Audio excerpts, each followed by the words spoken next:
Oh man, The Mangler Reborn. This is a prequel. It's all technically this is kind of prequel sequel to Mangler. Technically it falls under sequel. Remember The Mangler? You remember that one?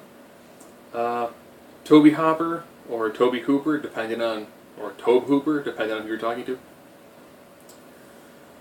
did a film where it's an adaptation of a short story by Stephen King that had Robert Englund in it, and it was kind of about a piece of equipment that was possessed and occasionally ate people. Mentions a steam press. Well, it was. In this one, he's found bits and pieces of it. This is your main character, who then decides to rebuild it. But then decides to cover the whole thing like a knives in hand, like cleavers. It turns on when he gets some blood on it. It therefore consumes him.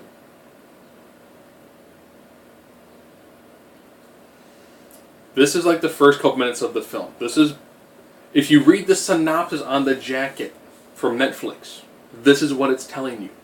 It's telling you that it actually consumes him, and that he has to feed the machine to stay looking not like a badly done zombie. That is what the jacket at Netflix told me when this thing showed up.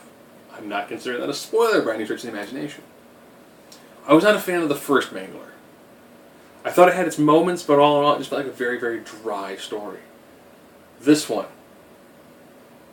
that your main character pretty much is kind of like an undead guy who clubs people to bring them back to try to feed them to the Mangler to keep himself looking human so he can go find more victims.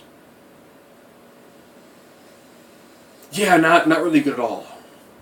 I mean, the machine looks like some bizarre, elaborate death trap you'd see in a video game. Since he's pretty much the undead, he has very little dialogue and no emotion. The characters who he finds are pretty stock. You know, they go through moments where they're all trying to like talk to each other, and it seems like somebody just went, and you're stuck, and improv. They do some decent blood effects, but a lot of the time the gore is poor. This is a film where, unless you were a huge fan of The Mangler, don't see this. If you want to see somebody reimagine a short story that was done into a full-length film and then kind of bastardized to kind of make a sequel, then dude, Mangler's right up your alley.